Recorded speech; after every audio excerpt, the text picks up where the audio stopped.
नमस्कार साथियों, पिछले लेक्चर्स में अपन ने ह्यूमन एक्सक्रीटरी सिस्टम को देखा था। अभी अपन एक अपने सिलेबस की नई यूनिट शुरू करेंगे और वो है ह्यूमन एम्ब्रायोलॉजी या फिर मानव भ्रूणिकी। अब अपने सिलेबस के अंदर एम्ब्रायोलॉजी के अंदर युग्मक जनन से लेके और प्रसव तक की प्रक्रिया, जिसके अंदर आर्तव चक्र है, वो सारी चीज़ें दिखाई हुई है उसके अंदर।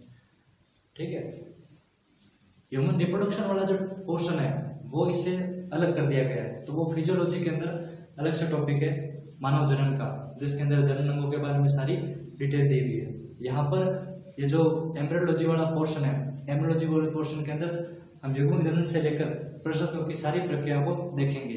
तो उसे हम भ्रूणिकी या फिर एम्ब्रियोलॉजी के अंतर्गत रखते हैं।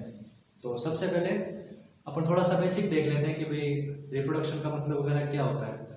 तो रिप्रोडक्शन का बेसिक मीनिंग क्या है कि अपने जाति को बनाए रखने के लिए अपने समान नए जीव की उत्पत्ति करना, वो कहलाता है रिप्रोडक्शन।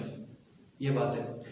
तो इसमें मानव के संदर्भ में क्या बात है कि भाई मानव के अंदर नर और मादा युग्मक जब मिलते हैं तो उसके संयोजन से युग्मनज बनता है और वही आगे चलकर किसके अंदर एक नए शिशु के रूप में जन्म लेता है। तो वो चीज़ आएगी सारी भ्रूणिकी के अंदर। भ्रूणिकी के अंदर अपन रिप्रोडक्शन वाला पोर्शन तो लेंगे नहीं, अपन शुरुआत उसके पहले इवेंट देखेंगे कि भाई क्या क्या इसके इवेंट होते हैं और उस इवेंट को एक एक पॉइंट के रूप में अपन देखेंगे। ठीक है, अब इसमें क्या है, सबसे पहले देखते हैं कि क्या क्या इवेंट होते हैं। ठीक है, तो इवेंट में सबसे पहले मेल और फीमेल के अंदर गैमेट का फॉर्मेशन, यानी कि मेल के अंदर स्पर्म और फीमेल के अंदर ओवम या फिर अंडाणु का निर्माण। तो पहला पोर्शन होगा गैमेटोजेनेसिस, यानी युग्मक जनन। युग्मक जनन या फिर गैमेटोजेनेसिस। इसके पश्चात नर युग्मक का मादा युग्मक के पास पहुंचना, जिसे वीर्यसेचन की प्रक्रिया बोलते हैं, अर्थात इंसेमिनेशन की प्रक्रिया। तो उसके पश्चात होगा वीर्यसेचन, यानी कि इंसेमिनेशन, यानी कि जो नर के युग्मक है शुक्राणु का इंसेमिनेशन, अर्थात मादा के जो जनन पथ है उसके अंदर स्थानांतरण करवाना, तो वो होता है इंसेमिनेशन, वीर्यसेचन। वीर्यसेचन के पश्चात शुक्राणु और अंडाणु का संयोजन होगा, तो उसे कहेंगे निषेचन, अर्थात फर्टिलाइजेशन। फिर इस प्रोसेस को देखेंगे। फर्टिलाइजेशन के बाद उसका युग्मनज का निर्माण होगा और युग्मनज के निर्माण के पश्चात उसके अंदर विभाजन होंगे। वो विभाजन कुछ विशेष तौर पर होते हैं जिन्हें क्लीवेज या फिर विदलन कहा जाता है, यानी कि हम विदलन की प्रक्रिया को देखेंगे भाई युग्मनज के अंदर किस टाइप से विभाजन होता है। तो उसके पश्चात होगा विदलन की प्रक्रिया, यानी कि क्लीवेज। क्लीवेज के पश्चात जहां पर निषेचन हुआ है वहां से जाके वो गर्भाशय के अंदर अंतर्रोपित होगा, यानी कि भ्रूण का अंतर्रोपण, या फिर इसे कहेंगे इम्प्लांटेशन, अंतर्रोपण। अंतर्रोपण के पश्चात गर्भावधि होगी जो लगभग 9 माह तक चलती है, जिसे कहेंगे गेस्टेशन पीरियड। गेस्टेशन पीरियड अर्थात गर्भावधि। और उसके पश्चात प्रसव की प्रक्रिया अर्थात पार्चुलेशन।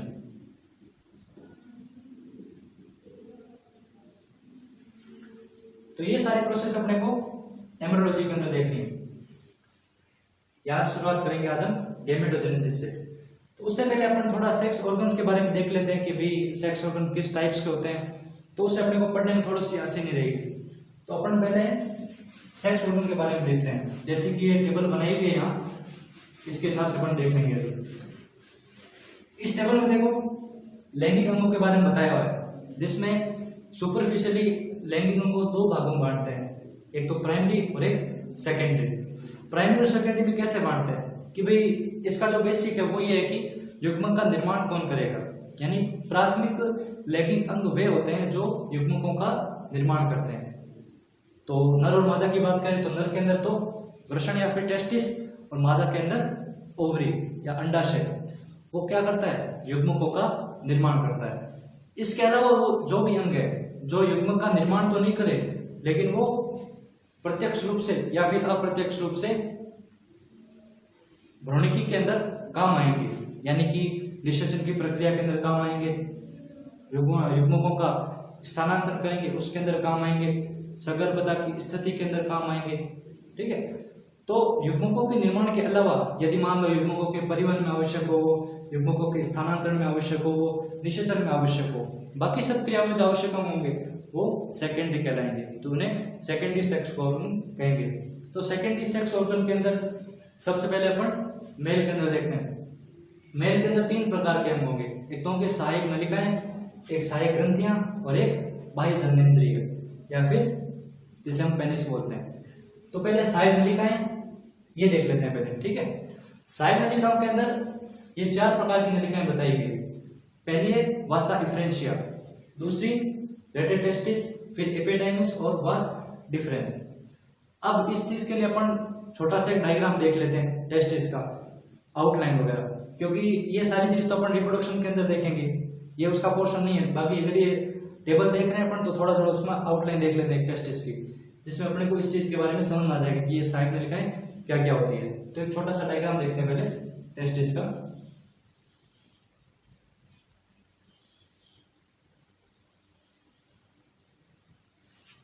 ये नर के अंदर टेस्टिस, जिसकी सबसे बाहरी जो परत होती है वो सबसे बाहरी परत कहलाती है योनिक स्तर या फिर ट्यूनिका वेजाइनालिस, इसे कहेंगे ट्यूनिका वेजाइनालिस। इसके आंतरिक जो परत होती है वो परत कहलाती है ट्यूनिका एल्बुजिनिया, ट्यूनिका एल्बुजिनिया, इसे कहेंगे हम श्वेत कंचुक स्तर।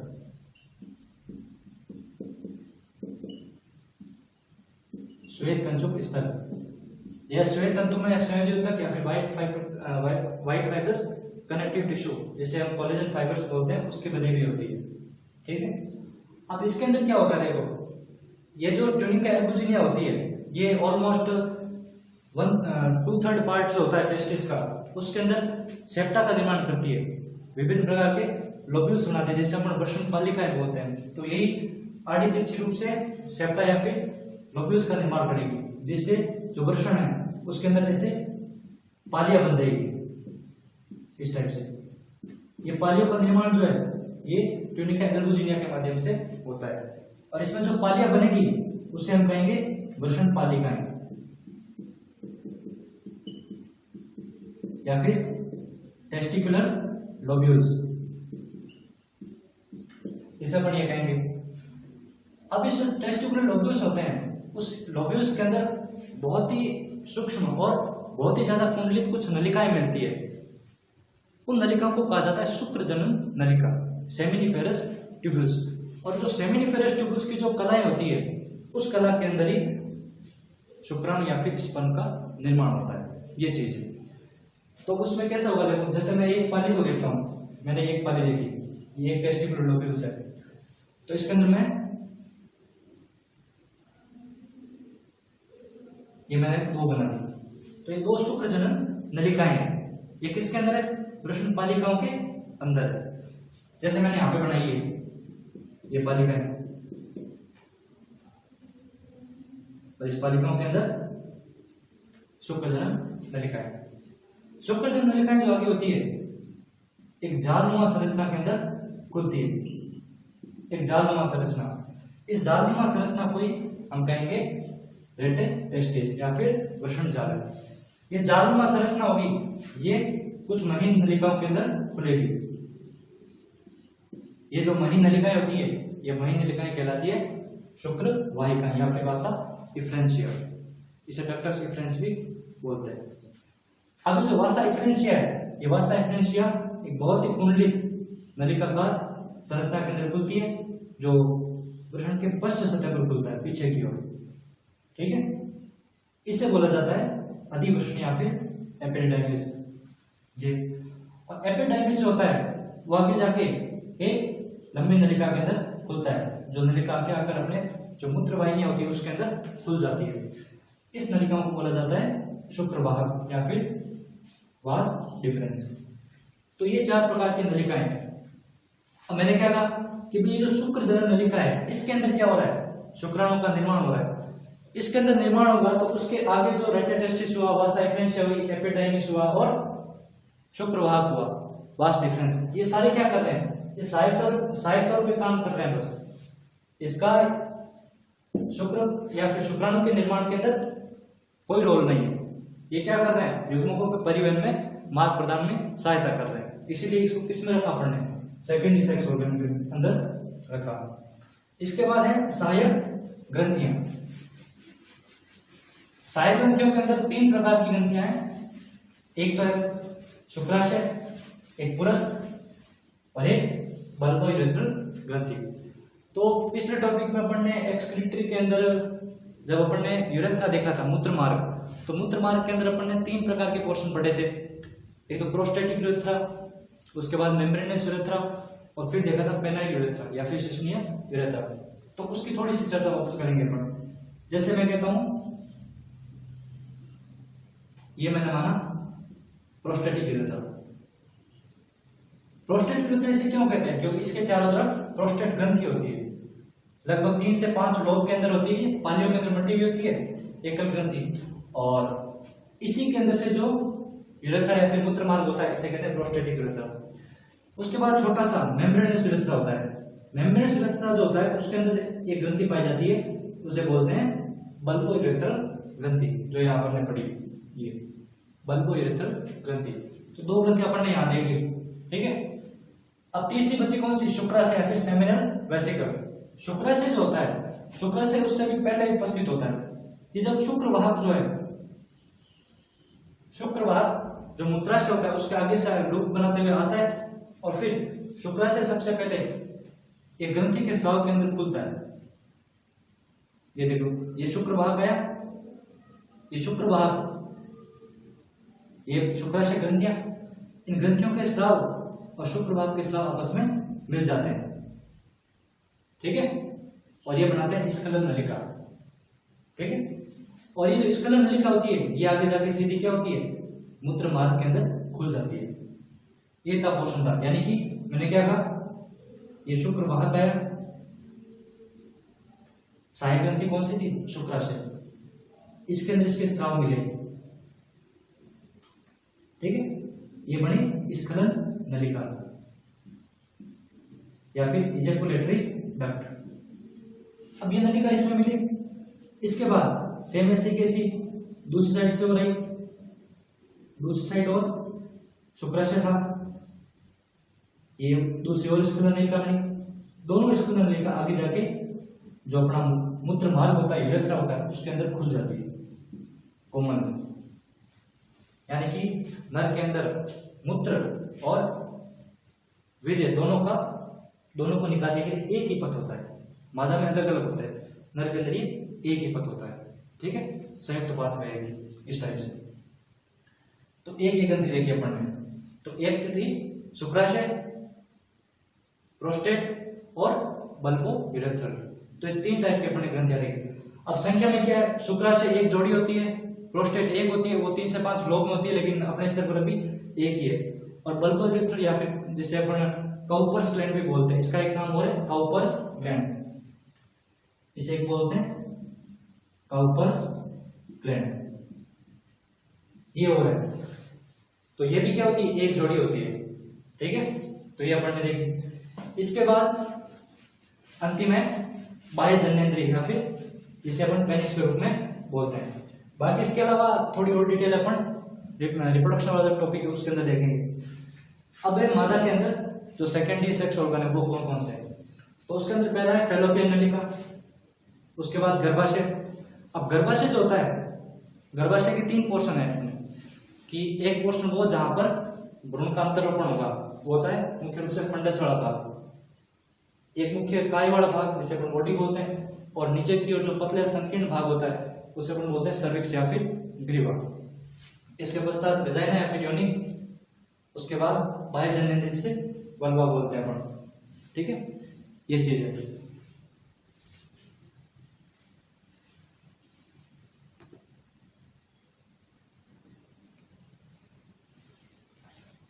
तो अंतिम था बाह्य जननेंद्रिय, जिसे अपन ने वल्वा कहा।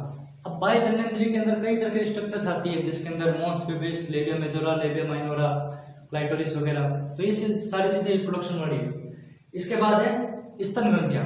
अब एक पॉइंट काम का है कि भाई स्तन ग्रंथियां जो है उसे सामान्य रूप से अपन द्वितीयक लैंगिक लक्षण के अंतर्गत लेते हैं, क्योंकि ये चीजें ऐसी है, जो स्तन ग्रंथि वाली जो चीज है वो किशोरावस्था के बाद और जब गर्भावस्था आती है, उस गर्भावस्था के अंदर ये विभेदन दर्शाती है। तो नॉर्मली अपन इसको बोल सकते हैं कि ये क्या है, सेकेंडरी सेक्स ऑर्गन तो है, लेकिन वास्तविक रूप में से क्या कहेंगे अपन, सेकेंडरी सेक्सुअल कैरेक्टर कहेंगे। तो ये पॉइंट अपने को ध्यान रखना है, यानी कि जो स्तन ग्रंथि है वो क्या है, सेकेंडरी सेक्सुअल कैरेक्टर है, ये चीज इतना अपने को भी ध्यान रखना है बस। बाकी इसके अलावा अपन रिप्रोडक्शन वाले टॉपिक के अंदर पूरा पढ़ेंगे इसमें, ठीक है। तो अभी अपन ने क्या देखा, प्राइमरी और सेकेंडरी सेक्सुअल ऑर्गन। उसके अंदर प्राइमरी के अंदर अपन ने टेस्टिस और ओवरी देखा, बाकी था इसमें सेकेंडरी के अंदर, ठीक है। अभी देखो, अभी अपन बात करेंगे गैमेटोजेनेसिस के बारे में। अब गैमेटोजेनेसिस क्या होता है, युग्मकों के निर्माण की प्रक्रिया।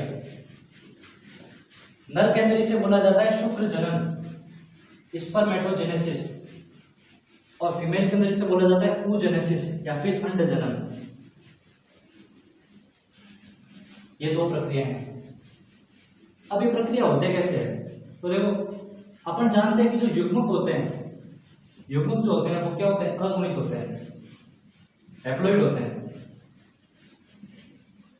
कैसे, देखो जैसे अपन गुणसूत्र के स्तर पर बात करते हैं, तो मैंने ये अपनी काई कोशिका ली, ये मैंने अपनी नॉर्मल सेल ली। अब इस नॉर्मल सेल के अंदर देखो मैंने क्या कहा, अपन जानते हैं कि अपन द्विगुणित है, यानी अपने अंदर एक जैसे दो गुणसूत्र है। अब जब मैं बात करता हूं शुक्र जनन की, तो शुक्र जनन की बात के अंदर क्या होगा कि मैं कहूंगा कि शुक्राणुओं का अर्धसूत्री विभाजन के उपरांत निर्माण होना। यह सिंपल सी बात है कि शुक्र जनन का मतलब क्या होता है। अपन ने ये देखा कि भी जो शुक्र जनन नलिका है, उस शुक्र जनन नलिका के अंदर कुछ घनाकार कोशिकाएं होती है, जिसे अपन आगे पढ़ेंगे अभी, स्पर्मेटोगोनिया बोलते हैं। उस स्पर्मेटोगोनिया के अंदर अर्धसूत्री विभाजन के उपरांत शुक्राणु बनने की जो प्रक्रिया होती है वो कहलाती है स्पर्मेटोजेनेसिस, ये चीज है। तो यहाँ पर अपन नॉर्मल कोशिका के हिसाब से अगर बात करें, जैसे मैं बोलता हूँ ये स्पर्मेटोगोनिया है।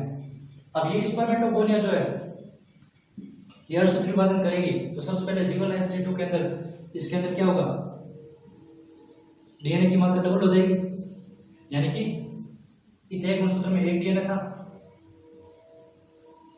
इसके बाद ये डीएनए की मात्रा डबल हो गई, ठीक है।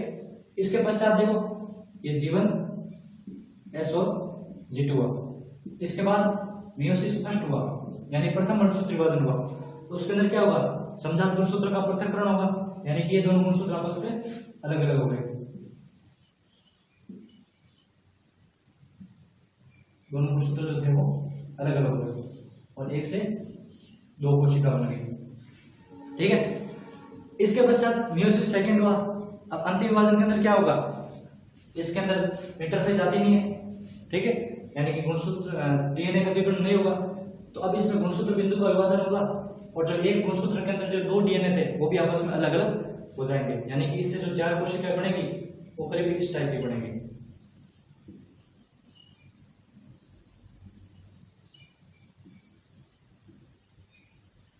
अब मैं तो इस कोशिका को देखूं, एक इस कोशिका को देखूं, तो इसमें क्या फर्क आएगा उसको देखते हैं। जैसे देखो, जैसे मैं इस नॉर्मल कोशिका की बात करता हूं, ठीक है।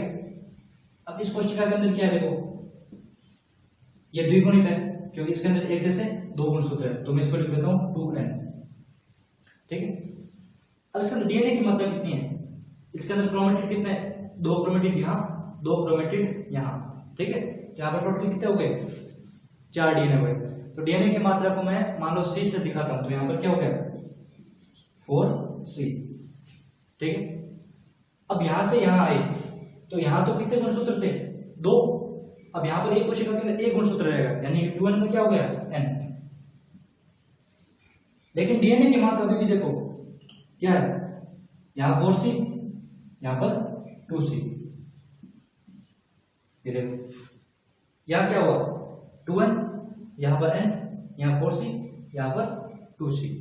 ठीक है, इसके बाद हम बात करते हैं द्वितीयक विभाजन की, मियोसिस सेकंड की। मियोसिस सेकंड में क्या है, देखो यहां पर जो गुणसूत्र बिंदु थे इनका विभाजन भी हुआ, इनके विभाजन से ये जो डीएनए थे वो फिर से बाधे हो गए। यानी कि यहां पर अगर अपने 2C कह रहा हूं तो यहां पर अब क्या कहूंगा मैं, एक ही डीएनए एकल, तो इसे हम कहेंगे सिर्फ C। और ये क्या है, n तो पहले से ही है क्योंकि एक कोशिका में एक ही गुणसूत्र है, n और C। ये अंतिम कोशिका जो अपन ने क्या कहा, जैसे ये है मान लो युग्मक है, ये अपनी नॉर्मल कोशिका। नॉर्मल कोशिका के अंदर क्या है, देखो द्विगुणित है और डीएनए भी कितने टोटल 2, यानी कि 2C। यहां पर 2C और 2n, यहां पर n और C। तो क्या हुआ, हमारी कोशिका जो थी वो अर्धसूत्री विभाजन के दौरान अगुणित हो गई। अब ये अगुणित कोशिका जो है ये शुक्राणु के रूप में बनेगी और फीमेल के अंदर अंडाणु के रूप में बनेगी। अब ये दोनों जब मिलेंगे तो क्या होगा, यानी कि जब गुणसूत्र वापस मिलेंगे नर और मादा के, तो क्या होगा, ये 2n और 4C आ जाएंगे, यानी कि गुणसूत्र इस प्रकार संरक्षित हो जाएंगे। तो इस टाइप से अपने को देखना है। अब यहां पर क्या हुआ, प्रथम गुणसूत्र विभाजन के अंतर्गत क्या हुआ, अगुणित तो हो गई कोशिका। ठीक है, लेकिन द्वितीय क्यों होता है, द्वितीय विभाजन इसलिए होता है कि जो डीएनए की मात्रा है उसको भी फिर से आधा कर लिया जाए, क्योंकि यहाँ पर ये 2C रह गई थी, इसको फिर से अपने को C करना था इसलिए। ठीक है, तो ये था एक अर्धसूत्री विभाजन की आउटलाइन कि गुणसूत्र के तौर पर कैसे होगा। अब इसको अपन स्पर्मेटोजेनेसिस और oogenesis दोनों के टाइप में देखेंगे कि दोनों में किस टाइप से होगा। तो ये एक आउटलाइन थी। इससे पहले अपन एक चीज और पढ़ेंगे, वो है वृषण की अनुप्रस्थ काट, क्योंकि अपने को स्पर्मेटोगोनिया वगैरह ये चीज देखनी है, तो थोड़ा उसका नॉलेज अपने को हो जाएगा। फिर अपन डायरेक्ट स्पर्मेटोजेनेसिस और oogenesis की बात करेंगे। तो एक मैं देखता हूं, ये जो वृषण था इसके टार्सोर सेक्शन या फिर अनुप्रस्थ काट काटी, तो ये कैसा दिखा। तो अनुप्रस्थ काट में अपन ने देखा था अभी शुक्रजन नलिकाएं थी, तो वो नलिकाएं दिखी एक तो इस टाइप से, नलिकाओं की उपकलाएं दिखी मुझे।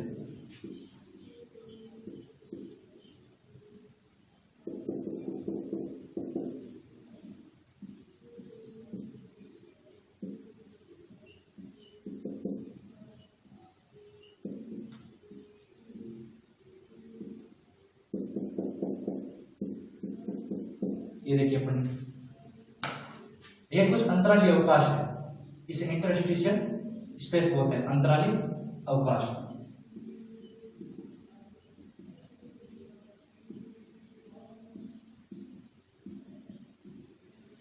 अभी आया मुख्य रूप से क्या, जो अपन शुक्रजन नलिका देखी थी उसकी अनुप्रस्थ काट है। अब इसमें अपन जब देखते हैं तो इसकी जो कला होती है उस कला के अंदर मुख्य रूप से 2 प्रकार की कोशिकाएं पाई जाती है।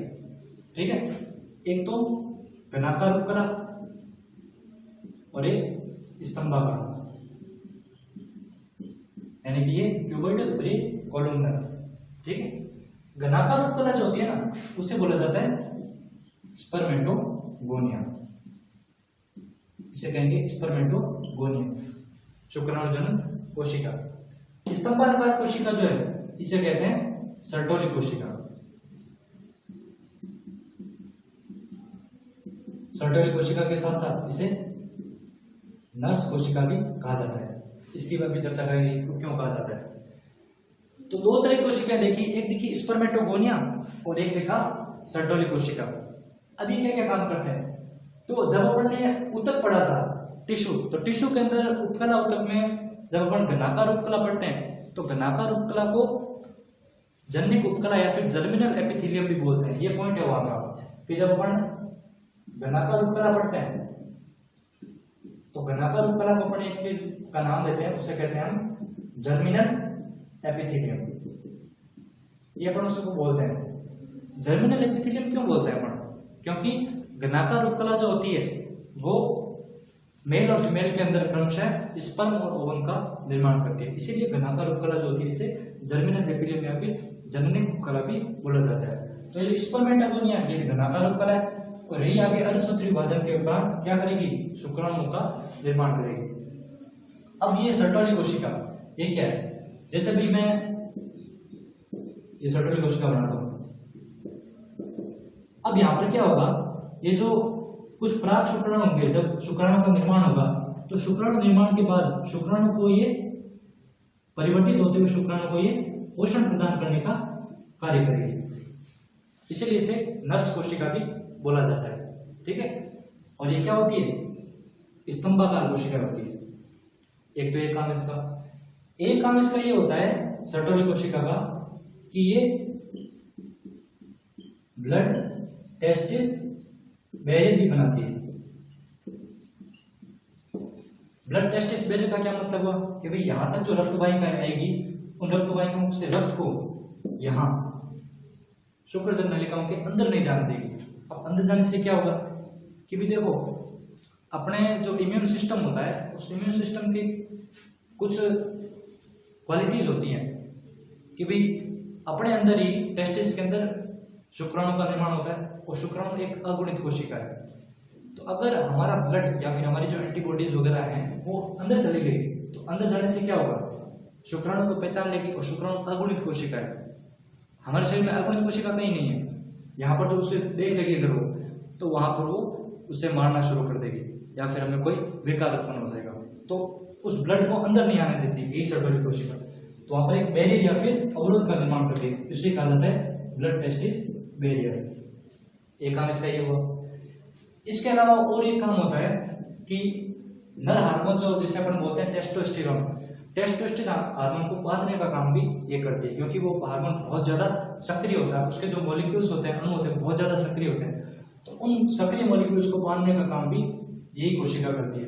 तो टेस्टोस्टेरोन को होल्ड करते हैं। ये दो तीन काम अपन ने देखे। ठीक है। अभी जो अंतराल अवकाश है, इस अंतराल अवकाश के अंदर अपन क्या क्या देख सकते हैं? इसके अंदर अपन निम्फ देख सकते हैं, लसिका वाहिनियां, इसके अंदर अपन ब्लड वेसल्स देख सकते हैं यानी कि धमनियां और शिराएं, जिनके जो अंतिम सिरे होंगे वो इस अंतराल अवकाश के अंदर मिलेंगे। कुछ भरण पदार्थ हो सकता है यहाँ पे। उसके अलावा यहाँ पर एक प्रकार की कोशिकाएं और मिलेगी जिसे अपन लेडिंग सेल्स बोलते हैं, जिसे अपन लेडिंग सेल बोलते हैं, लीडिंग कोशिकाएं। अब जो लीडिंग कोशिकाएं होती है इसका क्या रोल है? तो लीडिंग कोशिका जो होती है ना, यही किशोर अवस्था के बाद में टेस्टोस्टेरोन हार्मोन का संश्लेषण और स्त्राव करती है हमारे अंदर ये जो कोशिकाएं होती है। ठीक है। तो ये टेस्टोस्टेरोन का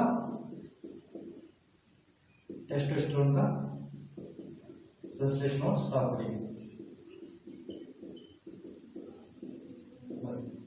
ये काम अपने को ध्यान रखना है। तो ये अपन ने क्या देखी? वृषण की अनुप्रस्थ काट, उसके अंदर नलिकाएं रूपी संरचना, ये शुक्रजन नलिकाएं थी। शुक्रजन नलिकाएं के अंदर अपन ने क्या देखा? दो तरह की कोशिकाएं, एक तो सर्टोली कोशिका और एक घनाकार जिसे अपन स्पर्मेटोगोनिया बोला। अब स्पर्मेटोगोनिया था ना, ये सेम का सेम जब अपन पढ़ेंगे अंडाशय की संरचना या फिर oogenesis, तो उसके अंदर ये oogonia बन जाएगा। ऐसा ही परिवर्तन है, तो उसको अपन कंपैरेटिव स्टडी करेंगे वहां पर। सर्टोली सेल का क्या काम था? इसे नर्स कोशिका भी बोलते हैं। परिवर्तित होते हुए शुक्राणुओं को ये पोषण प्रदान करती है, ब्लड टेस्टिस बैरियर का निर्माण करती है ये सर्टोली कोशिका। इसके साथ साथ टेस्टोस्टेरोन को ये होल्ड रखती है ताकि टेस्टोस्टेरोन अपना कार्य पूरा कर सके। क्यों? क्योंकि टेस्टोस्टेरोन बहुत ही, उसके जो मॉलिक्यूल्स होते हैं बहुत ही एक्टिव मॉलिक्यूल होते हैं, उसके बहुत ही सक्रिय अणु होते हैं। अंतराली जो अवकाश था उसके अंदर अपन ने लैटिन कोशिका बोला, जिसे अंतराली कोशिकाएं भी बोला जाता है। और जो लैटिन कोशिकाएं होती है ये टेस्टोस्टेरोन का संश्लेषण और स्त्राव करती है। ये चीज अपन ने देखी। अब अपन जब स्पर्मेटोजेनेसिस पढ़ेंगे तो अपन सीधी ये जो स्पर्मेटोगोनिया है यहाँ से अपन शुरुआत करेंगे डायरेक्ट, ठीक है। उससे थोड़ा सा पहले का पोर्शन अगर अपन देखें, मान लो मैं कंपैरेटिव एक स्टडी बताता हूँ आपको गैमेटोजेनेसिस की। तो नर और मादा दोनों के अंदर कुछ कोशिकाएं होती है पहले, जिन्हें प्रिमोर्डियल जर्म सेल्स बोला जाता है, यानी कि आदि जन्म कोशिका।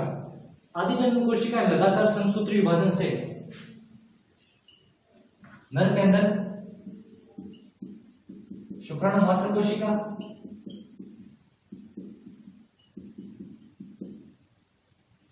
और मादा के अंदर अंडाणु मात्र कोशिका का निर्माण करती है। अंडाणु मात्र कोशिका का निर्माण करती है, ये प्रिमोर्डियल जर्म सेल्स। शुक्राणु मात्र कोशिका जो होती है वो समसूत्री विभाजन के दौरान स्पर्मेटोगोनिया का निर्माण करती है, और अंडाणु मात्र कोशिका जो होती है वो oogonia का निर्माण करती है। oogonia का निर्माण करती है। ये एक चीज और है, ये चीज अपने को और ध्यान रखनी है। अब अपन जब शुरुआत करेंगे ना गैमेटोजेनेसिस की, तो अपन स्पर्मेटोगोनिया और oogonia अपन यहीं से शुरुआत करेंगे। ये बेसिक जानकारी थी कुछ, जिसके अंदर अपन ने प्रिमोर्डियल जर्म सेल, शुक्राणु मात्र कोशिका, अंडाणु मात्र कोशिका पढ़ा। ये पहले की चीज है। तो अपन जब गैमेटोजेनेसिस पढ़ेंगे तो अपन स्पर्मेटोगोनिया और oogonia अपन यहीं से शुरुआत करेंगे, ठीक है। तो अपन स्पर्मेटोगोनिया और oogonia यहां से देखते हैं।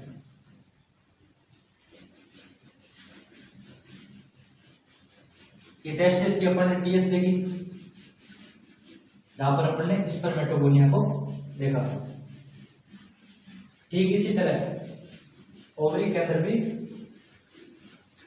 oogonia पाई जाती है, oogonia बनती है।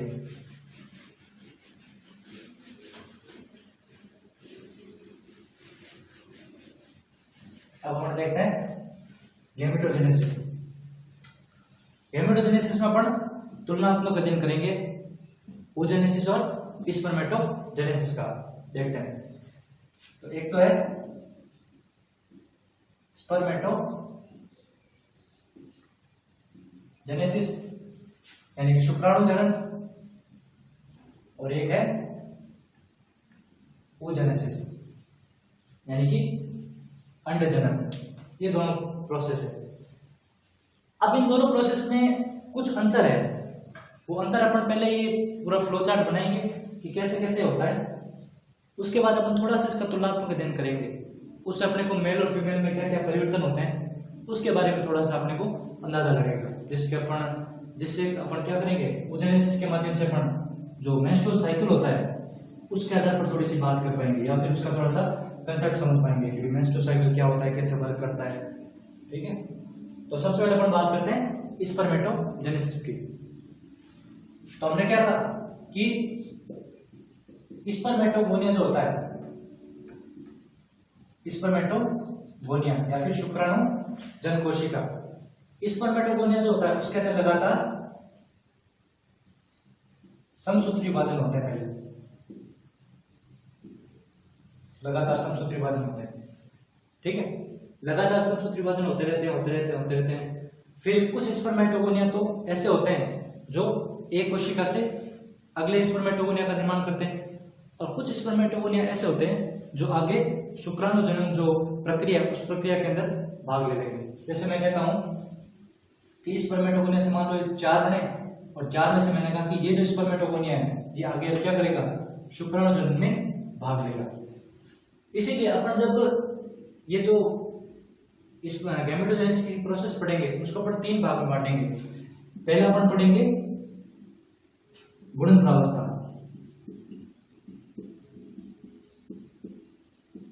Multiplication phase.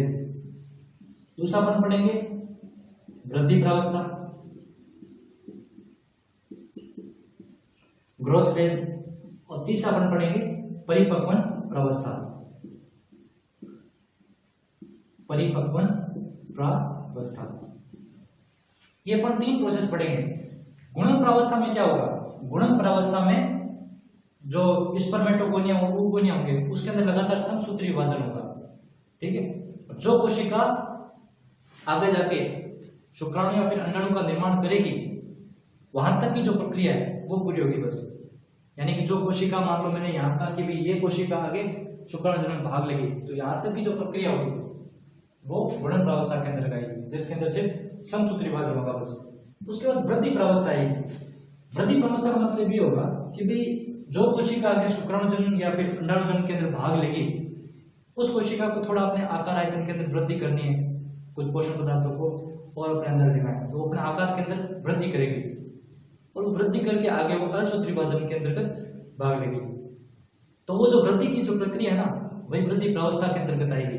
यानी यहाँ मैंने कहा कि भाई ये जो शुक्राणु जन्म है, ये स्पर्मेटोगोनिया है, ये आगे वृद्धि करके अपने आकार में बड़ा हो जाएगा। तो यहाँ तक की जो प्रक्रिया थी वो तो क्या हुई? वो हुई गुणन प्रावस्था। और यहाँ से यहाँ तक की जो प्रोसेस थी वो हुई वृद्धि प्रावस्था। तो इसे मैंने कह दिया गुणन और इसे मैंने कह दिया वृद्धि प्रावस्था, ठीक है। अब ये जो वृद्धि हुई है, इस वृद्धि वाले स्पर्मेटोगोनिया को एक नया नाम दिया जाता है और इसे कहा जाता है प्राइमरी स्पर्मेटोसाइट। प्राइमरी स्पर्मेटोसाइट, प्राथमिक शुक्राणुजन कोशिका, इसे प्राथमिक शुक्राणुजन कोशिका कहा जाता है। अब 2 प्रावस्था अपन ने देखी, एक तो थी गुणन, एक थी वृद्धि। अब तीसरी परिपक्वन प्रावस्था क्या है? तो परिपक्वन प्रावस्था ये वो होती है जिसके अंतर्गत क्या होता है? वास्तविक रूप में अर्धसूत्री विभाजन होता है, यानी मैच्योर होती है वो कोशिका। अब अपने को पता है कि भाई अपने को गैमेट का फॉर्मेशन करना है, तो अपने को कैसे करना है? वो अपने को अर्धसूत्री विभाजन से करना है। तो अब यही जो प्राथमिक शुक्राणुजन कोशिका है वो आगे अर्धसूत्री विभाजन की ओर प्रवेश करेगी।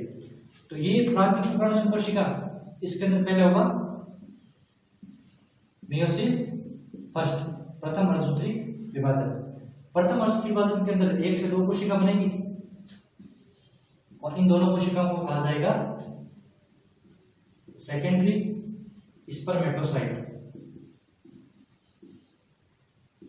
स्पर्मेटोसाइट द्वितीयक शुक्राणुजन कोशिका, इन्हें बोल दिया 1 से 2 बन गई। और क्या हो गया? प्रथम जो अर्धसूत्री विभाजन है वो पूर्ण हो गया। अब यहाँ पर मैंने क्या कहा था उस टाइम जब मैंने गुणसूत्र का अर्थ बताया, यहाँ पर अगर 4n 4c था तो यहाँ पर क्या हो गया? 4n का 2n हो गया, ठीक है। सॉरी, यहाँ पर अगर मैंने कहा था उस टाइम 2n 4c था तो 2n 4c से यहाँ पे क्या हो गया? n और 2c रह गया। अब अगले अर्धसूत्री विभाजन में क्या होगा? अगले अर्धसूत्री विभाजन में जो डीएनए की मात्रा थी वो फिर से आधी हो जाएगी। यानी कि यहाँ पर जो गुणसूत्र है वो भी आधे हो चुके हैं। यानी कि मैंने अगर ये कंडीशन बताई थी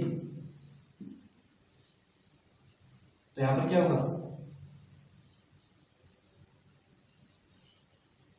बस, तो गुणसूत्र तो आधे हो गए। अब अगला अर्धसूत्री विभाजन होगा तो 2 के क्या बनेंगे? 4। सेंट्रोमियर का विभाजन हुआ और ये 4 कोशिकाएं बन गई। इन्हें अपन ने क्या कहा? द्वितीयक स्पर्मेटोसाइट या फिर सेकेंडरी स्पर्मेटोसाइट। अब सेकेंडरी स्पर्मेटोसाइट से जब मेयोसिस सेकंड हुआ तो टोटल कितनी बने? 4 कोशिकाएं बनी। इन 4 कोशिकाओं को स्पर्मेटिड बोला जाता है, स्पर्मेटिड, या फिर इसे अपन प्राक शुक्राणु भी बोलते हैं। अब प्राक शुक्राणु क्यों बोलते हैं? देखो, ये इसकी जो आकार है वो सामान्य गोलाकार एक कोशिका की तरह ही होता है इसका, ठीक है। हालांकि अपन ने इसमें जो इसके गुणसूत्र थे वो आधे हो गए, इसके डीएनए की मात्रा थी वो भी इसकी आधी हो गई, जो नॉर्मल अपनी कायिक कोशिका होती है उसकी। लेकिन अब इसका अपन ने क्या करना है? कायांतरण करना है। कायांतरण क्यों करना है? क्योंकि मादा जन्म पथ में इसे क्या करना है? आगे गति करवानी है इसको। इसे गति करनी है तो गति करने के लिए इसके आकार के अंदर परिवर्तन करना पड़ेगा, इसके अंदर पूंछ विकसित करनी पड़ेगी, इसके अंदर बहुत सारा माइटोकॉन्ड्रिया जो है वो विकसित करना पड़ेगा। तो इसके जो काय है उसके अंदर अपने को थोड़ा सा परिवर्तन करना है। तो इसके बाद क्या होता है, प्राक शुक्राणु या फिर स्पर्मेटिड होता है। तो स्पर्मेटिड की ये जो स्पर्मेटिड है, ये स्पर्मेटिड आगे जाके एक और प्रोसेस से गुजरता है। इस प्रोसेस को बोलते हैं अपन स्पर्मियोजेनेसिस, स्पर्मियोजेनेसिस, या फिर इसे भी बोलते हैं एक और नाम स्पर्मेटिलियोसिस। इस प्रक्रिया के अंदर क्या होता है, प्राक शुक्राणु जो है वो एक अपना प्रमुख जो आकार होता है शुक्राणु का उसे प्राप्त कर लेता है, जिसके अंदर पूंछ वगैरह होती है, बहुत सारे माइटोकॉन्ड्रिया होते हैं, कुछ एंजाइम्स वगैरह होते हैं, इनका निर्माण हो जाता है। तो ये क्या होगा, अब इसे अपन कहेंगे स्पर्म या फिर शुक्राणु, और इसे एक नाम और देते हैं, इसे कहते हैं स्पर्मेटोजोआ,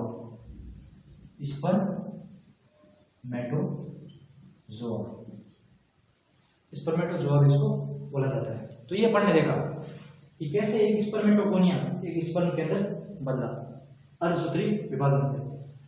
अब अगर मैं यहां से बात करूं एक स्पर्मेटोगोनिया से टोटल कितने बने, 4।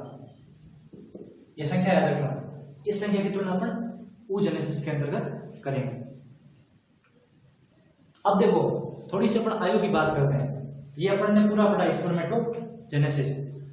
अब मैं किशोर अवस्था की अगर बात करता हूं तो किशोर अवस्था के अंदर क्या होता है कि जो मेल होता है उसके अंदर करीबन 13 से 15 साल की उम्र में हार्मोनल चेंज होने लगते हैं। उसका हाइपोथैलेमस, उसके पीयूष ग्रंथि, ये सब सक्रिय हो जाते हैं। हार्मोन के चेंज के कारण क्या होता है कि अपने जो युग्मक जन्म की प्रक्रिया वो स्टार्ट हो जाती है। ठीक है, अब वो कैसे स्टार्ट होती है, हार्मोन के थ्रू, अपना टेस्टोस्टेरोन हार्मोन होता है उसके थ्रू, और कई आगे हार्मोन और चेंज होंगे जिसमें अपन LH, FSH वगैरह वो चीजें पढ़ेंगे। तो इसके बाद जो अपन हार्मोन वाला जो नियंत्रण पढ़ेंगे उसके अंदर वो सारी चीजें आ जाएगी। अब इतना ध्यान रखना है कि ये सारी प्रक्रिया जो किशोर अवस्था के बाद शुरू होती है, ठीक है, जिसके अंदर स्पर्मेटोगोनिया से स्पर्म का निर्माण होता है। ये चीज आयु के हिसाब से। अब अपन अगर आयु के हिसाब से अगर फीमेल के अंदर देखें तो फीमेल के अंदर थोड़ा सा डिफरेंट होता है ये पोर्शन, क्योंकि फीमेल के अंदर ओगोनिया का जो निर्माण है वो भ्रूणावस्था के अंदर शुरू हो जाता है। यानी कि जब उसका भ्रूण का निर्माण होगा, अपने भ्रूणावस्था के अंदर जब वो फीमेल होगी उसी टाइम उसके अंदर ओगोनिया का निर्माण हो जाएगा। जन्म तक एक डिटेल बताती है कि जब एक फीमेल का जन्म होता है तो उस जन्म तक लगभग 7 मिलियन ओगोनिया एक फीमेल के अंदर पाए जाते हैं, 7 मिलियन ऑलमोस्ट। ठीक है, तो ये चीज भी थोड़ी सी डिफरेंट है। इस चीज को अपन ये गैमेटोजेनेसिस के बाद अच्छे से देखेंगे और कि इसमें क्या क्या परिवर्तन होता है। पहले अपन एक नॉर्मल oogenesis पढ़ते हैं, ठीक है, उसके बाद इसकी चर्चा भी सारी करेंगे। तो ओवरी की जो कला होती है वहां पर कोशिकाएं होती है, वही घनाकार, यहाँ पर बोला स्पर्मेटोगोनिया, वहां पर अपन क्या बोलेंगे, oogonia। तो ये जो oogonia होती है, ये oogonia आगे समसूत्री विभाजन करेगी लगातार, वही चीज।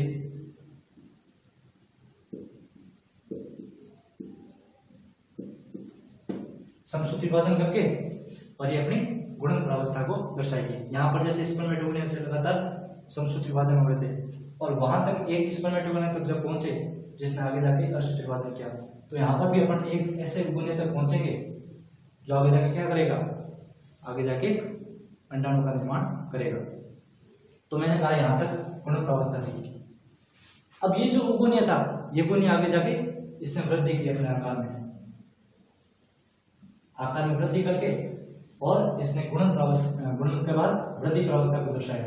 ये वृद्धि प्रावस्था, आकार में वृद्धि किसने, और फिर इसको अपन, ये था oogonia, इसको अपन नाम देखें प्राथमिक अंडक। प्राथमिक अंडक किसे बोलेंगे, जिसे अपन यहाँ पे प्राइमरी oocyte बोलेंगे, इसे हम प्राइमरी oocyte बोलेंगे। ठीक है, ये प्राथमिक अंडक जो बना ये वृद्धि प्रावस्था से बना। अब इसकी मैच्योरेशन फेज आएगी या परिपक्वन प्रावस्था, जिसके अंदर ये क्या करेगा, अर्धसूत्री विभाजन करेगा। अर्धसूत्री विभाजन में क्या करेगा, देखो अर्शुद्ध विभाजन में पहला अर्शुद्ध विभाजन जो होगा असमान प्रकार का होगा, यानी कि यहाँ पर जब प्रथम अर्शुद्ध विभाजन से दो सेकेंडरी स्पर्मेटोसाइट बने, ये समान आकार के बने थे, लेकिन यहाँ पर असमान विभाजन होगा, जिसके अंदर एक छोटी कोशिका बनेगी, जिसके अंदर कम साइटोप्लाज्म होगा, कम कोशिका द्रव्य होगा, कम न्यूट्रिएंट्स होंगे, कम पोषक पदार्थ होंगे, लेकिन एक बड़ी कोशिका बनेगी जिसके अंदर साइटोप्लाज्म ज्यादा होगा, जिसके अंदर न्यूट्रिएंट ज्यादा होंगे। तो ये भी एक प्रकार का अनुकूलन है। तो यहाँ पर जो छोटी कोशिका बनी और जो पहली बार बनी उसे हमने कहा प्राथमिक ध्रुवीय कार्य, प्राथमिक ध्रुवीय कार्य या फिर प्राइमरी पोलर बॉडी या फिर फर्स्ट पोलर बॉडी। और ये बड़ी कोशिका जो बनी इसे अपन ने कहा सेकेंडरी oocyte, सेकेंडरी oocyte, ठीक है। अब इसके अंदर दूसरा विभाजन हुआ, ये आगे विभाजन कर भी सकती है और नहीं भी कर सकती, प्राथमिक ध्रुवीय कार्य, ठीक है। इसके अंदर दूसरा विभाजन हुआ, ये भी क्या इसी के जैसा असमान विभाजन होगा, यानी कि एक दूसरी ध्रुवीय कार्य को बनेगी जिसे अपन द्वितीय ध्रुवीय कार्य या फिर सेकंड पोलर बॉडी बोलेंगे। और ये जो बड़ी कोशिका बनी इसे अपन ने ओवम बोला या फिर अंड कोशिका बोला,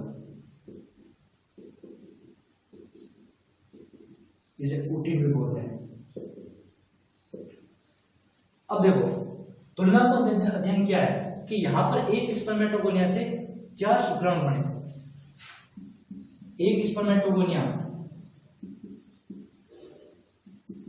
से क्या बने 4 शुक्राणु, और एक ओगोनिया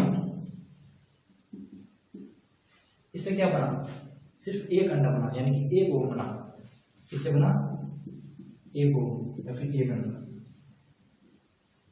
ये यहां पर थोड़ी सी क्या है खास बात है। अब ये एक बना कब बना, सेकेंडरी oocyte कब बना, ओम कब बना, इसके बारे में भी थोड़ी कॉम्प्लिकेशंस होता है कि ये कब इसका विभाजन होगा कब इसका नहीं होगा, उसके बारे में देखना। अभी तो अपने नॉर्मल देखा कि oogenesis कैसे होता है, अब ये सारी चीजें कब होगी उसको देखना है हमारे को, तो वो चीज देखना है। तो देखो मैंने क्या कहा शुरुआत में कि oogenesis की जो प्रक्रिया है वो भ्रूणावस्था के अंदर शुरू हो जाती है, और लगभग 7 मिलियन ओगोनिया जो है वो जब एक लड़की जन्म लेती है तो उस समय उसके ओवरी के अंदर होते हैं, और जब वो लड़की लगभग 13 साल की होगी यानी कि उसकी किशोरावस्था शुरू होगी, उस टाइम तक उसकी एक ओवरी के अंदर लगभग 60,000 से 80,000 ओगोनिया मिलेंगे अपने, 60,000 से 80,000 ओगोनिया मिलेंगे।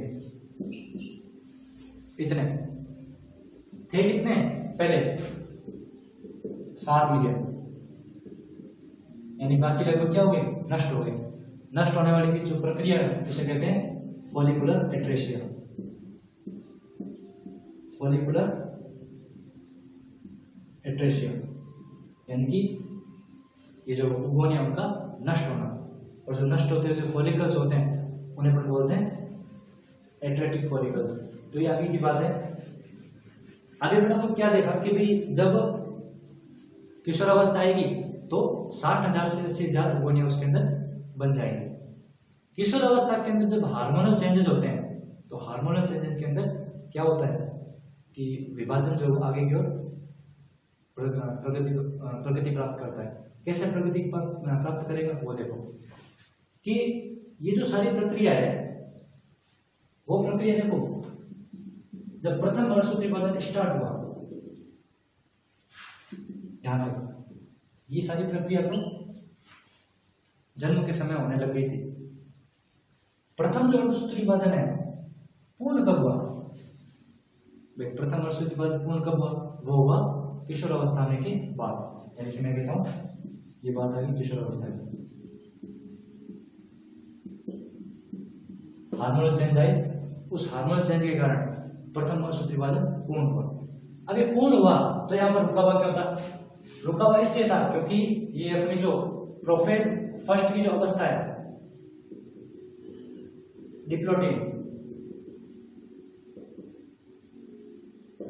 उस डिप्लोटिन अवस्था के अंदर ये विभाजन अरेस्ट हो गया था, कुछ प्रोटीन का निर्माण वगैरह नहीं होता, इस कारण डिप्लोटिन अवस्था के अंदर ये विभाजन अरेस्ट हो गया था और जो अंडाणु था या उगोनिया था वो इसी रूप में रह गया।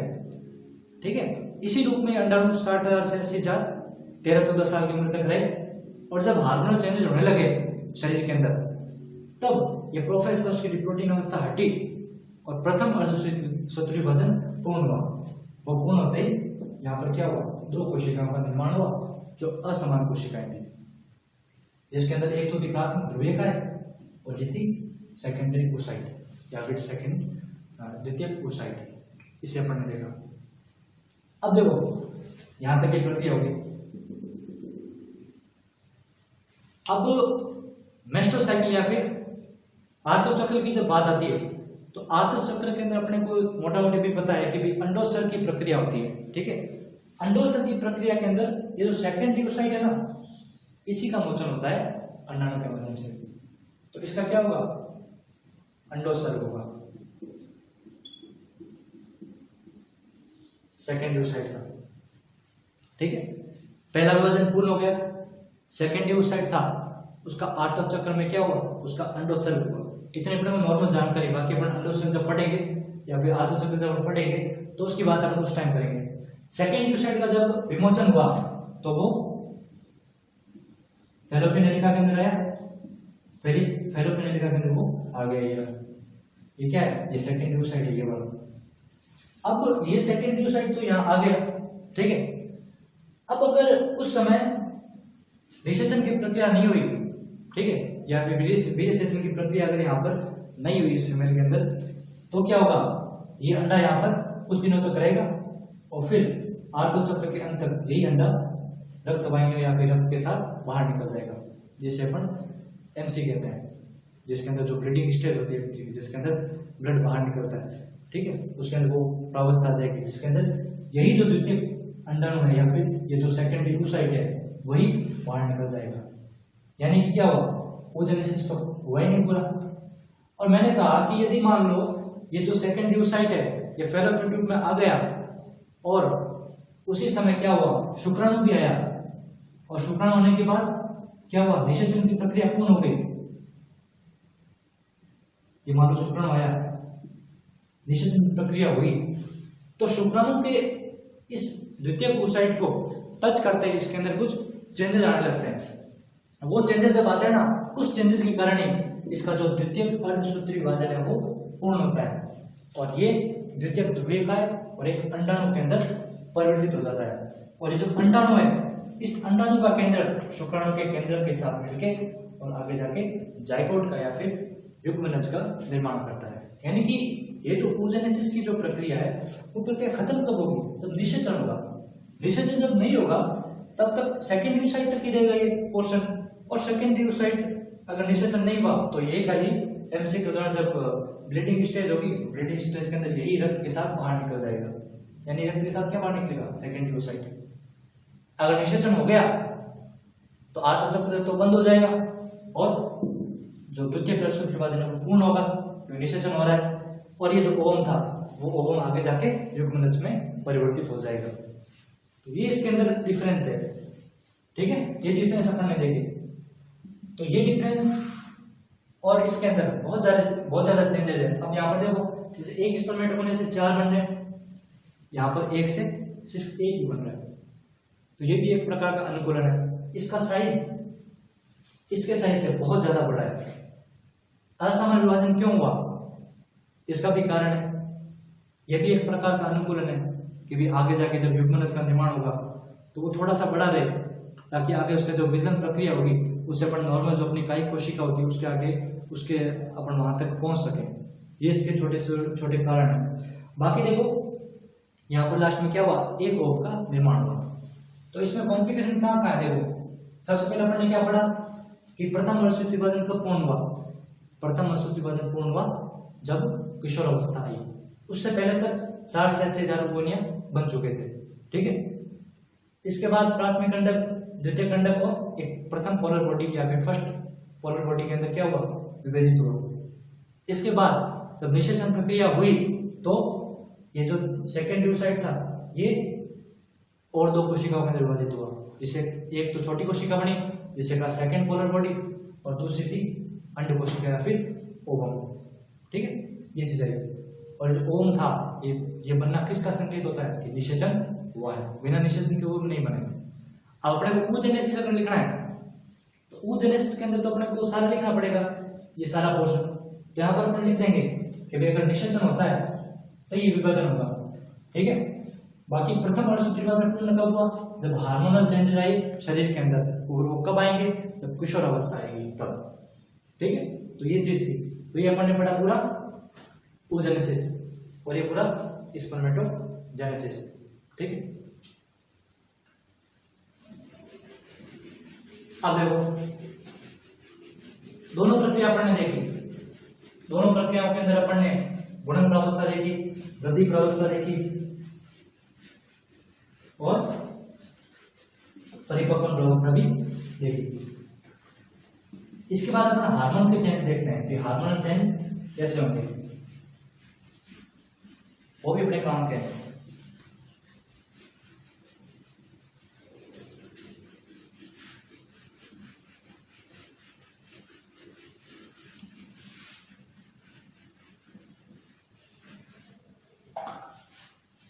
अब हम पढ़ते हैं हार्मोनल चेंज।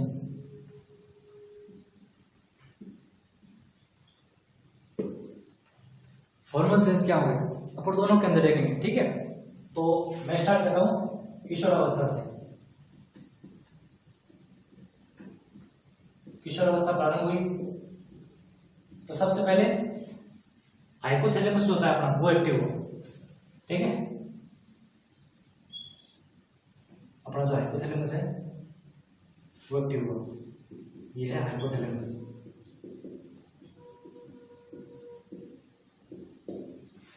हाइपोथैलेमस से एक हार्मोन रिलीज होता है जिसे GnRH बोलते हैं, गोनेडोट्रोपिन रिलीजिंग हार्मोन।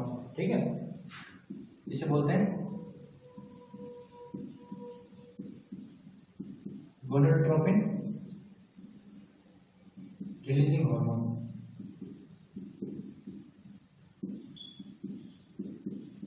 नाम से ये गोनेडोट्रोपिन, गोनेड का मतलब जनक अर्थात टेस्टिस और ओवरी, ट्रोफिन रिलीजिंग हार्मोन यानी वहां से उत्प्रेरण करना इनको, जिनसे क्या हो, वहां से जो नर और मादा हार्मोन है उनका निर्माण हो या फिर उनका संश्लेषण हो, जो आगे जाके द्वितीयक लैंगिक लक्षण और दोनों के अंदर क्रमशः शुक्रजनन और अंडजनन की प्रक्रिया को संपादित कर सके।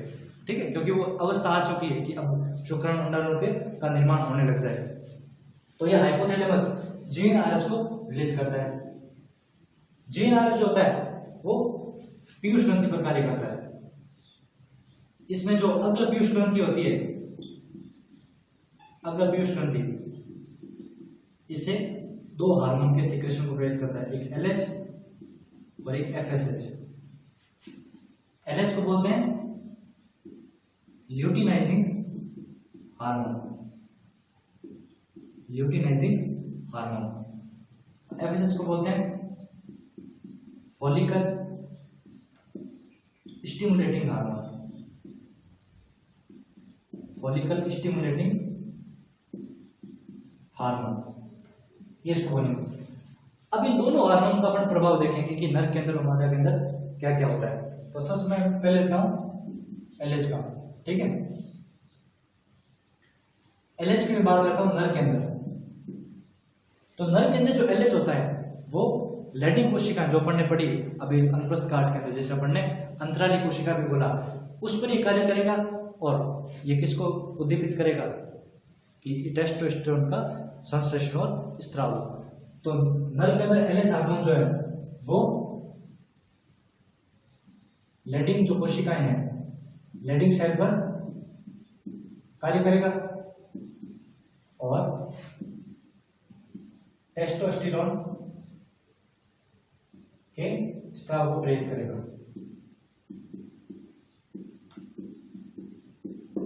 ठीक है, दूसरा हार्मोन आया FSH। या पहले मैं नर की बात कर लेता हूं पूरी।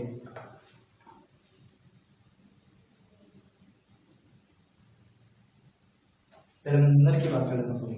इसमें एलएच ले लिया मैंने, एफएसएस ले लूंगा, नर की बात कर रहा हूँ। नर के एलएच ने क्या किया, लीडिंग कोशिकाओं पर कार्य किया और टेस्टोस्टेरोन के स्राव को प्रेरित किया। अब एफएसएस की बात करता हूँ, तो एफएसएस हार्मोन नर के अंदर सर्टोलिक कोशिकाओं को उद्दीपित करता है, सर्टोलिक सेल पर कार्य करेगा। और पहले अपन ने सर्टोलिक सेल के कार्य पढ़े थे कि सर्टोलिक सेल क्या क्या करेगी, परिवर्तित हो रहे शुक्राणुओं का पोषण करेगी, ब्लड टेस्टिस बैरियर बनाएगी और टेस्टोस्टेरोन जो यहाँ पर रेडी कोशिकाएं बना रही है उसको होल्ड रखेगी, यानी होल्डिंग कैपेसिटी का काम करेगी, जिससे कि उसका काम पूरा हो सके। ये चीज देखिए अपन ने, ठीक है, ये सारे सर्टोलिक के काम। तो ये नर के अंदर होते हैं, ये हार्मोन नियंत्रण। अब इन हार्मोन नियंत्रण के आधार पर क्या होता है, आगे आगे जो शुक्रजन की प्रक्रिया है वो चलती रहती है, ये इनको उत्प्रेरित करते हैं। फिर देखा अपन मादा के अंदर, मादा के अंदर एलएच और एफएसएच दोनों काम करते हैं अंडाशय पर, और अंडाशय से क्या करते हैं, दो हार्मोन का निर्माण प्रेरित करते हैं, जिसे बोलते हैं एक तो एस्ट्रोजन और एक प्रोजेस्टेरोन। ये दो हार्मोन, इनका नाम पहले सुन चुके हैं पिछली कक्षाओं में कि भाई फीमेल के अंदर जो मुख्य हार्मोन होते हैं वो एस्ट्रोजन और प्रोजेस्टेरोन होते हैं, इनको प्रेरित करते हैं।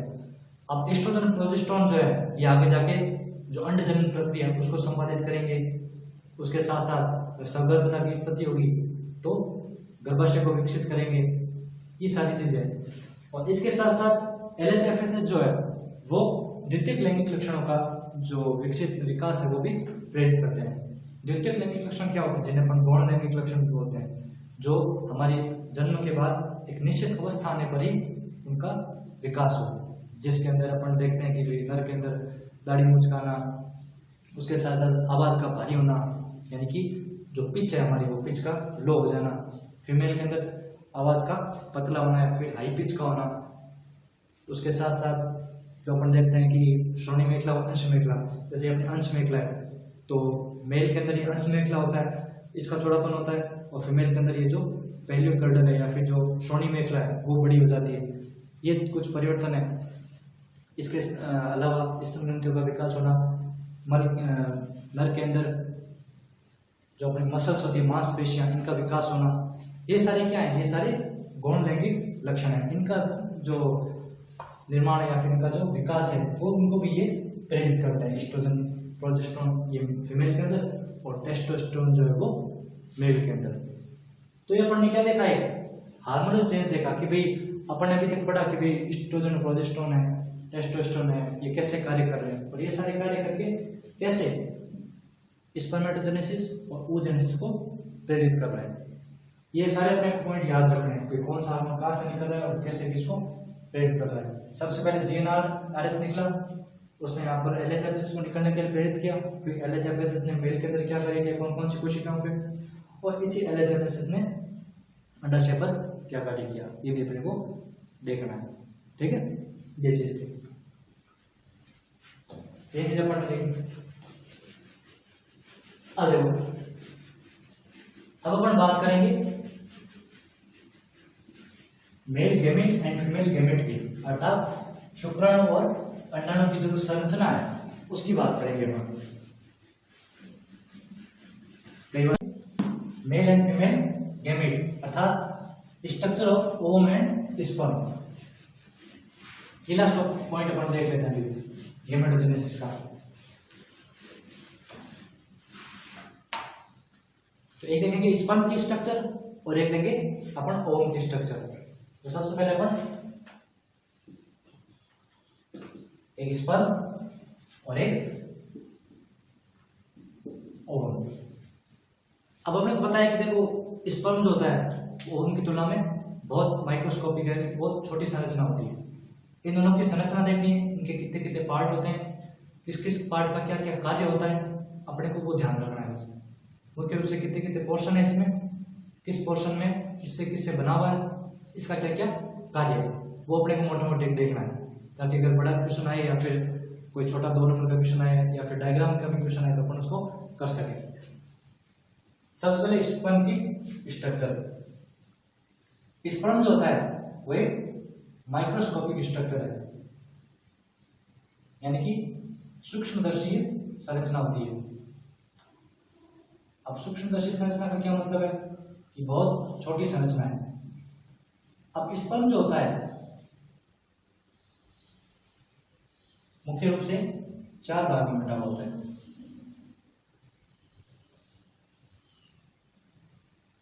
देखिए, इसका एक पोर्शन होता है जिसे अपन हेड बोलते हैं, यानी कि सिर। एक इसका पोर्शन होता है जिसे बोलते हैं नेक, यानी कि ग्रीवा।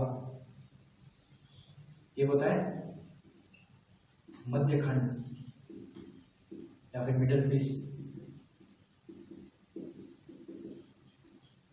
बाकी जो होता है वो पूंछ वाला भाग, यानी कि टेल। ठीक है। हेड वाला जो भाग है, उस हेड वाले भाग के अंदर क्या क्या होता है? हेड वाले भाग के अंदर एक्रोसोम नामक संरचना पाई जाती है। एक्रोसोम जो संरचना होती है, एक्रोसोम, वो गोल्जी का जो होता है उसके आगे विकसित होने से वो संरचना बनती है। एक्रोसोम के अंदर स्पर्म लाइसिन कुछ प्रकार के एंजाइम्स पाए जाते हैं।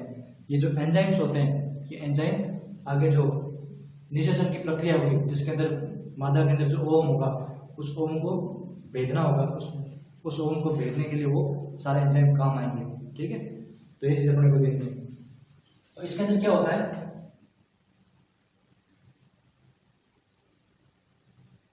एक टोपीनुमा संरचना होती है।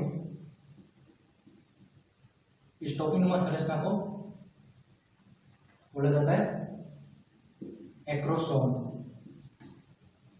एक्रोसोम के अंदर क्या होता है, स्पर्म लाइसिन एंजाइम होता है इसके अंदर, और उसमें मुख्य रूप से एक तो होता है हाई एलुरोनिडेज, एक ही एंजाइम होता है। इसके अलावा ये होता है इसके अंदर एक्रोसिन, ये। ठीक है, इसके अलावा एक कैथेप्सिन और एंजाइम होता है, वो भी देख लेंगे अपन। कैथेप्सिन मुख्य रूप से 2 एंजाइम है। ये एंजाइम होते हैं इनके अंदर, एक्रोसोम के अंदर। ठीक है, उसके साथ साथ इसमें क्या होता है, शुक्राणु का खुद का जो केंद्रक है वो, जिसके अंदर क्या होते हैं, गुणसूत्री पदार्थ। ये केंद्रक इसका चपटा होता है, इलोंगेटेड होता है ऐसे। ठीक है, हैप्लॉइड है, तो इसको बोलेंगे इलोंगेटेड हैप्लॉइड न्यूक्लियस। इसके बाद देखो कि नेक वाला भाग, नेक वाले भाग के अंदर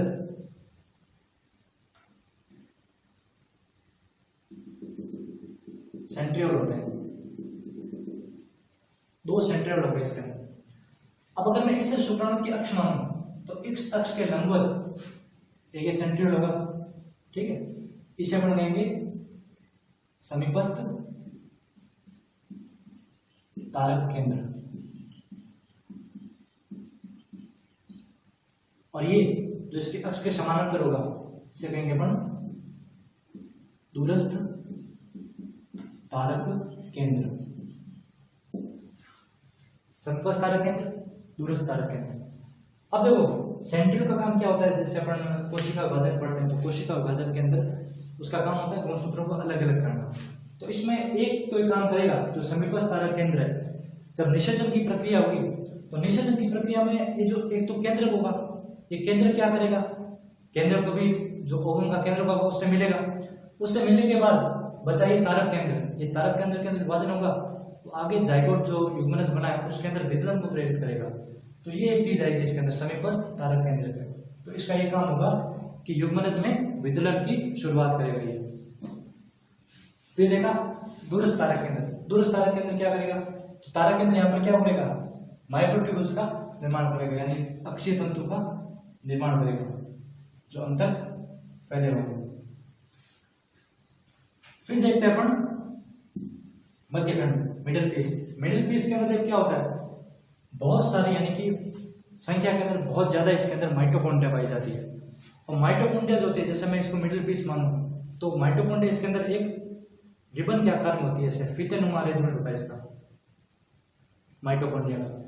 जैसे मैं इसको माइटोकॉन्ड्रिया करूँ इसे, ये माइटोकॉन्ड्रिया,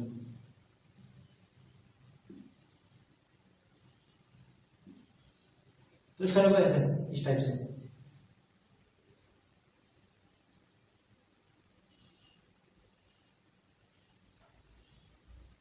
ये देखो इस टाइप से फीतीनुमा इसका अरेंजमेंट होगा। इस फीतीनुमा अरेंजमेंट को अपन बोलते हैं निबेनकर्ण शीट,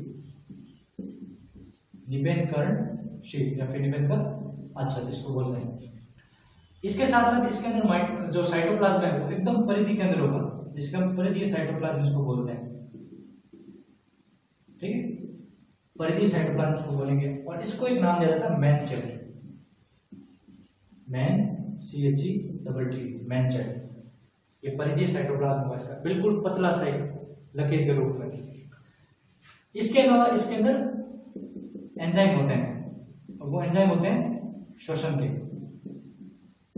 अब देखो श्वसन के एंजाइम जो होते हैं पादपों के अंदर और जंतुओं के अंदर अलग अलग है। जैसे कि पादप जो है वो तो प्रकाश की उपस्थिति में ऑक्सीकरण की प्रक्रिया करते हैं, प्रकाश की उपस्थिति में ATP का निर्माण करते हैं, और अपन क्या करते हैं ऑक्सीकरण के माध्यम से, जैसे अपने माइटोकॉन्ड्रिया के अंदर होता है, ठीक है। तो ATP निर्माण की प्रक्रिया, उसके अपन ATP निर्माण के बाद उसको तोड़ने की प्रक्रिया होती है। उसके अंदर अपने अंदर जो एंजाइम होते हैं वो ऑक्सीडेटिव प्रकार के होते हैं। तो यहाँ पर जो एंजाइम है ना श्वसन वाले, वो ऑक्सीडेटिव प्रकार के होते हैं, ऑक्सीडेटिव फॉस्फोराइलेशन करेंगे ये एंजाइम, ऑक्सीडेटिव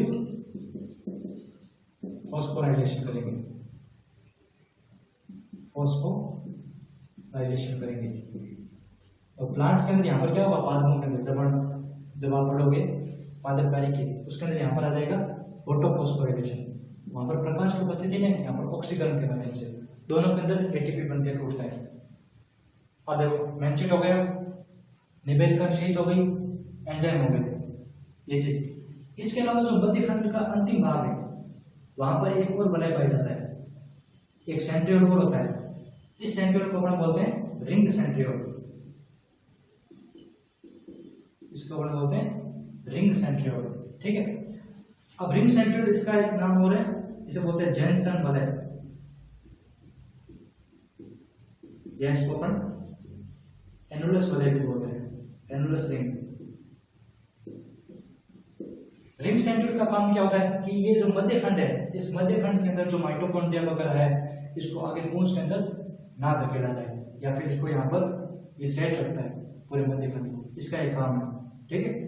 फिर बचा पूंछ वाला भाग, तो पूंछ वाले भाग के अंदर सिर्फ सूक्ष्म नलिकाएं होंगी। जैसे अपन सेल बायोलॉजी के अंदर जब अपन माइक्रोट्यूब्यूल्स का अरेंजमेंट देखते हैं, सीलिया के अंदर, फ्लैजिला के अंदर, तो वहां पर अपन क्या देखते हैं 9+2 का अरेंजमेंट होता है। तो वैसा अरेंजमेंट यहाँ पर पूंछ के अंदर होगा। तो यहाँ पर जो पूंछ होती है उस पूंछ के 2 भाग होते हैं, एक मोटा खंड और एक पतला खंड। मोटा खंड जो होता है उसके अंदर भी 9+2, पतले खंड के अंदर भी 9+2, लेकिन मोटे खंड के अंदर 9+2 के अतिरिक्त कुछ और नलिकाएं पाई जाती है, अतिरिक्त नलिकाएं भी पाई जाती है। बस इतनी जानकारी अपने लिए काफी है पूंछ वाले भाग के अंदर। तो ये अपन ने एक स्ट्रक्चर देखी किसकी, ह्यूमन स्पर्म की। तो सर के अंदर क्या देखा, एक्रोसोम और न्यूक्लियस, ग्रीवा के अंदर 2 तारक केंद्र, मध्य खंड के अंदर एक तो एंजाइम, एक निबेनकर्ण शीट, एक मैन शीट और एक रिंग सेंट्रियोल। और फिर पूंछ के अंदर अपन ने 2 प्रकार के पोर्शन देखे, एक तो पतला भाग और एक मोटा भाग, ये चीज अपन ने देखी। ये है। इसके बाद अपन देखते हैं ओम की स्ट्रक्चर, ओम की स्ट्रक्चर कैसी होती है अंडाणु की संरचना। तो ये देखो,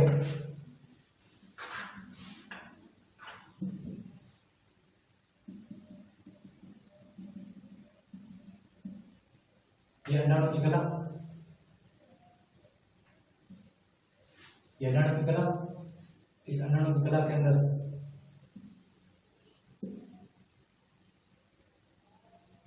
इसका केंद्रक, है ये साइटोप्लाज्म। इसके बाहर एक कवरिंग होती है,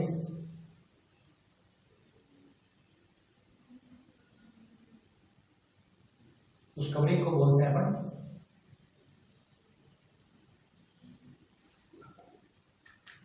जोना पेलुसिडा।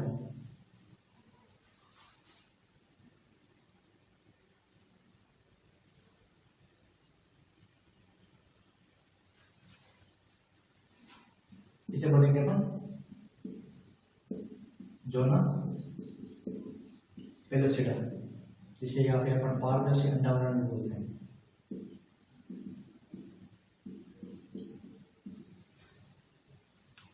इसके अलावा जोना पेलुसिडा के बाहर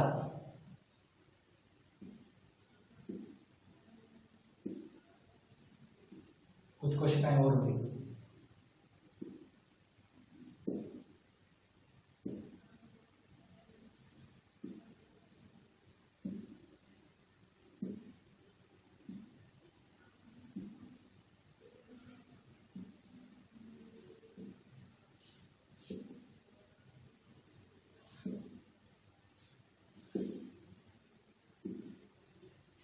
ठीक है,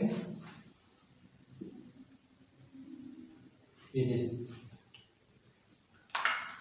अब इस बाहरी परत को बोलते हैं कोरोना रेडिएटा।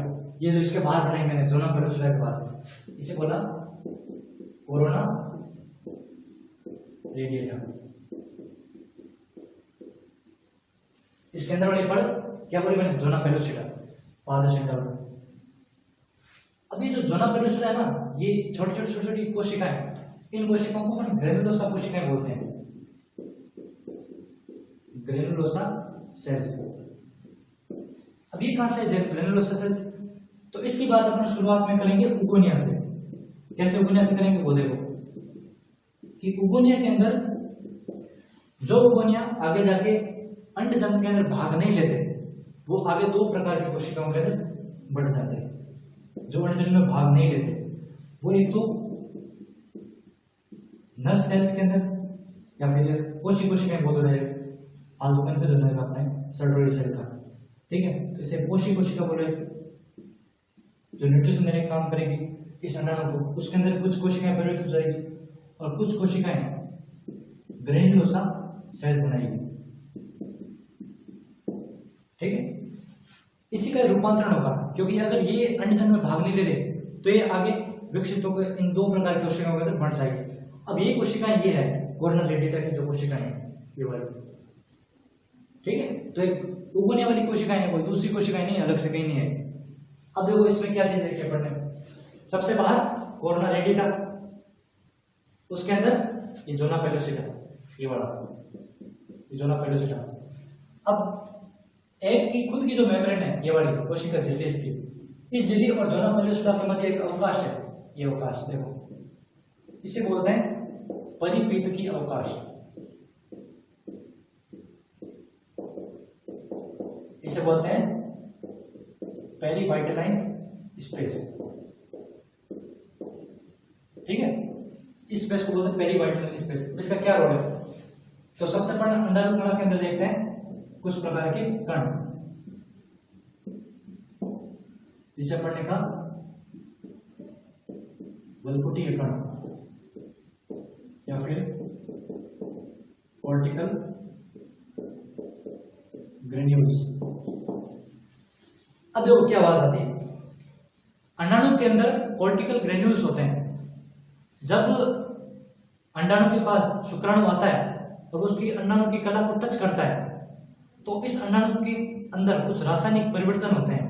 और वो किस रूप में होते हैं? ये जो अपन ने कॉर्टिकल ग्रेन्यूल्स देखे, यानी कि जो वल्कुटीय कण है, वो वल्कुटीय कण जो होते हैं वो अंडाणु कला से बाहर आने लगते हैं। तो बाहर आकर ये जो परिपीत की अवकाश है ना, ये वाला, इसके अंदर आके इकट्ठे हो जाएंगे। जब पहला शुक्राणु टच करेगा और वो लगभग अंदर आ जाएगा, उसको अंदर फेगोसाइट कर लिया जाएगा, उसको अंदर भक्षित कर लिया जाएगा। जब उसके जस्ट बाद ये वल्कुटीय कण बाहर आके इकट्ठे हो जाएंगे इस पेरीवाइटलाइन स्पेस के अंदर, और वहां पर एक कला का निर्माण करेंगे। ठीक है, वो कला क्या करेगी? वो कला आगे दूसरे शुक्राणु को अंदर नहीं घुसने देगी। क्योंकि मनुष्य के अंदर क्या होता है, एक ही शुक्राणु एक ही अंडाणु के केंद्र के साथ मिलता है, ठीक है। इसीलिए वो रक्षात्मक रूप से ये पेरीवाइटल स्पेस जो होता है वो आगे झिल्ली के अंदर परिवर्तित हो जाता है। किसके कारण? बलकुटीय अभिक्रिया के कारण। और वही झिल्ली कहलाती है निषेचन झिल्ली, ठीक है, उसे ही कहेंगे अपन निषेचन झिल्ली। ये जब अपन फर्टिलाइजेशन पढ़ेंगे वहां की बात है। अब अपन जैसे यहाँ पर दो एंजाइम पढ़ेंगे, एक हाई एल्यूमिनेज और एक एक्रोसिन। यहाँ पर दो अपन ने लेयर पढ़ी, एक कॉर्नर रेडिटा और एक जोना पेलुसिटा। तो कॉर्नर रेडिटा जो होती है उसको बोलने वाला जो एंजाइम है वो हाई एल्यूमिनेज होता है, ये कॉर्नर रेडिटा को बोलता है। और एक्रोसिन जो है, एक्रोसिन एंजाइम जो है ना, ये जोना पेलुसिटा को बोलता है। ये पॉइंट अपने को काम का और ये याद रखना, इसलिए इसको इसके साथ हम पेल्डर में रखा। बाकी इसकी जो मेन स्ट्रक्चर थी वो अपन ने देख ली। ये अपन ने देखा कि ग्रेनुलोसा कोशिकाओं से बनती है कॉर्नर रेडिटा, उसके अंदर जो होता है जोना पेलुसिटा, इसको पारदर्शी अंडावरण भी बोलते हैं। इसके अलावा देखो एक पॉइंट और इसका जोना पेलुसिटा का, इससे ये ए सेलुलर लेयर होती है, यानी कि ये हाई एल्यूरोनिक एसिड से बनी हुई होती है, जो एक तरह का म्यूकोपॉलीसेकेराइड होता है। जैसे भिंडी के अंदर जो चिपचिपा पदार्थ होता है ना, उस टाइप से ये बनी हुई होती है ये, ठीक है। तो ये पोर्शन अपन ने देखा सारा, ये ओवम की स्ट्रक्चर और ये इसकी स्पर्म की स्ट्रक्चर, ठीक है। तो ये सारा गैमेटोजेनेसिस के पोर्शन के अंदर था। तो अभी पार्ट इस फर्स्ट के अंदर अपन ने ह्यूमन हेमोलॉजी के कुछ पोर्शंस देखे, और आगे के जो पोर्शंस है जिसके अंदर फर्टिलाइजेशन वगैरह आएगा, या भी अपन जैसे एक स्पर्म मियोजेनेसिस जो अपन ने देखा था, जिसके अंदर स्पर्मेटिड से स्पर्मेट का जो फॉर्मेशन है वो कैसे होता है, कि कैसे गोल कोशिकाएं इस टाइप के स्पर्म के अंदर परिवर्तित हो जाएगी, वो भी अपने को प्रोसेस पढ़ना है। बाकी आगे के प्रोसेस अपन अगले लेक्चर के अंदर डालेंगे। Thank you.